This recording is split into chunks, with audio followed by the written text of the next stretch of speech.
Thank you, Honorable Chair and honorable members of the committee, my colleague from the Ministry of Education, and the various trade unions represented here, together with our team from the university management.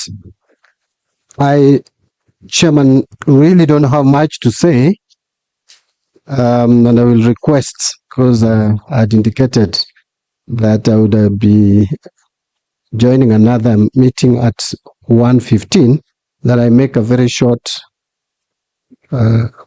few remarks, short presentation, and if you'll allow me, I'll step out. If I'll be needed again, I will make myself available for whatever assignment I'll be needed to carry out. But let me make my formal submission as is the procedure. The National Treasury makes this submission on the funding of the 2017-2021 collective bargaining agreement for universities employees as follows. I know the background we have laid the background, both parties have laid the background, but let me just state as follows, that the University's Academic Staff Union, WASU, and the Kenya University Staff Union, KUSU, commenced their industrial action on 17th September 2025 regarding the implementation of the 2017-2021 collective bargaining agreement. It is noted that on the 28th of October 2019, the Interpublic Universities Council Consultative Forum, IPUCCF, jointly with WASU and KUSU, computed and signed the cost of the CBA at 13.81 billion. However, the Salaries and Remuneration Commission, SRC, recommended 8.8 billion, as had been stated before. Consequently, the unions took the matter to the Employment and Labor Relations Court, arguing that the recommended amount was not adequate as it did not consider the annual increment and the resultant pension liability. The court, in its ruling delivered on 15th January 2021, concurred with the computation by the Joint Implementation Committee. Hence, the total cost of implementing the CBA was determined to be 16.57 billion, including pension liabilities.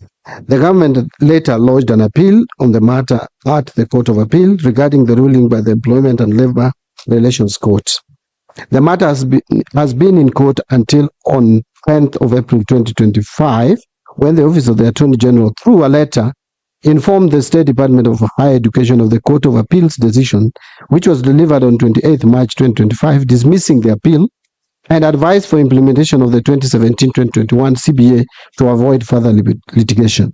Now, on implementation of this CBA, 2017-2021, to implement the CBA, the National Treasury has provided a total of about 8.8 billion as follows: 6.6 billion appropriated in financial year 2019-2020, and then later another 2.2 billion appropriated in financial year 21-22.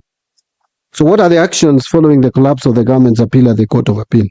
Following that, the directive of the court, the State Department for Higher Education, in collaboration with SRC, IPUCCF, and the universities, have undertaken a verification exercise on the implementation of this CBA.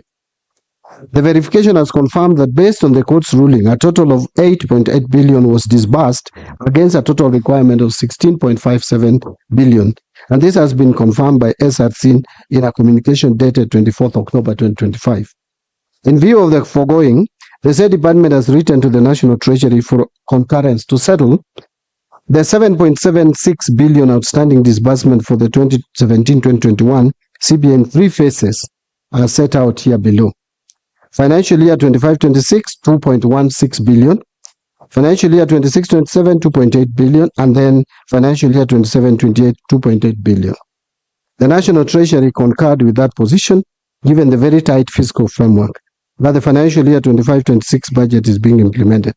In fact, I wish to state, Chairman, that immediately this communication reached the National Treasury, our internal team were engaged to look at the effect and the impact it would have on our fiscal framework.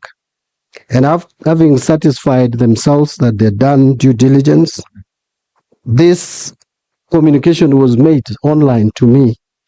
I was in Angola, Mr. Chairman, and I gave the approval online. However, since then, I was again reliably informed by my colleague, the Ministry of Education, that this offer was not accepted. And we have since consulted within government, even though with the tight fiscal space that we are in, and the government committed to fund the CBA in 2 installments. That is 50% in financial year 25-26, and then 50% in 26-27. I wish just to state the following two additional information, Mr. Chairman. First, that the National Treasury would request that we make a commitment that we would be able to honor and respect. That is what happened last year when we had a similar dispute. We committed ourselves, Mr. Chairman, to a phased payment of the CBA 21-25. And I think we are on track on that without any default. Mr. Chairman, it would interest this committee and the Kenyan public to note that our economic stability is improving. If you look at our macroeconomic fundamentals, are looking better than they were probably 2 or even 1 year ago.